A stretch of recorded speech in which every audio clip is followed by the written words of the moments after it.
1920. El ascenso del fascismo. 1938. La noche de los cristales rotos. Durante 1938, la atención europea e internacional estuvo pendiente de las reiteradas y desafiantes acciones expansionistas protagonizadas por el régimen nazi para engrandecer territorialmente a Alemania. El primer paso en esa dirección se produjo en marzo, cuando las tropas alemanas entraron en Austria sin encontrar resistencia y anexionaron ese país al Tercer Reich. 1939. El 1 de septiembre de 1939 Hitler declara la guerra a Polonia. A los 3 meses de comenzar el año 1939, la Guerra Civil Española finalizó, con una victoria contundente de Franco sobre los republicanos. 1940. La Guerra Relámpago y los éxitos del Tercer Reich. A unos pocos meses del comienzo de la guerra, los alemanes dominan toda Europa occidental por medio de la Blitzkrieg o Guerra Relámpago.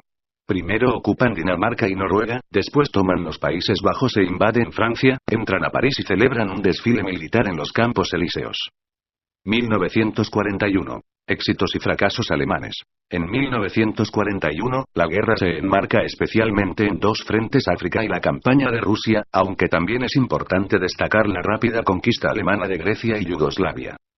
Japón ataca Pearl Harbor. El gobierno de los Estados Unidos bajo la presidencia de Theodore Roosevelt apoyaba con víveres y armas a Gran Bretaña y, a pesar de su declarada neutralidad en el conflicto, también ayudó a China contra la invasión japonesa, esto porque poseían grandes intereses en ese país.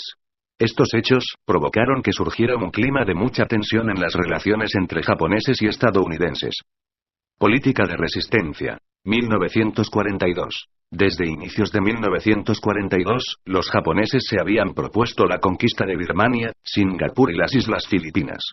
En el mes de enero, el ejército japonés invade Birmania, con el propósito de cortar los suministros aliados en China y rápidamente se dirigen hacia Malasia, iniciando sus ataques al norte de Singapur, que ocupan al cabo de 6 semanas.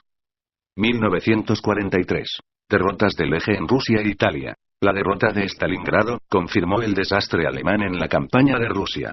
El frío extremo y el cerco del ejército soviético sometieron por fin al orgullo alemán y le infligieron una derrota determinante para el curso posterior de la guerra. 1944. Se estrecha el cerco sobre Alemania. El balance de 1944, con respecto a la evolución de los frentes de guerra, no podía ser más favorable para los países aliados. En Europa, se abrió gracias a la operación denominada Día D que se llevó a cabo en las costas de Normandía, Francia, el 6 de junio, gracias a esta campaña Roma y París pudieron ser liberadas sin problemas. El terror como estrategia. Los bombardeos sobre los núcleos urbanos se generalizaron. Los ciudadanos que vivían en Berlín, Londres, Viena, Bucarest, Budapest y Tokio, por citar solo algunos ejemplos de las ciudades más importantes, experimentaron con desolación y terror los efectos de las toneladas de bombas que caían destruyendo casas, enseres y millones de personas.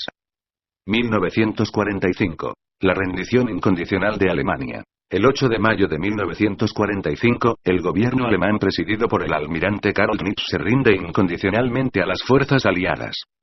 La bomba atómica y la rendición de Japón. La ciudad de Hiroshima minutos después de que cayera Little Boy, la primera bomba atómica. La perspectiva de una prolongación indefinida de la guerra en el Pacífico, induce al presidente Harry Truman 1884-1972, sucesor de Roosevelt, a lanzar una bomba atómica sobre la ciudad de Hiroshima, causando desolación y una destrucción impresionante por consecuencia de la primera bomba atómica.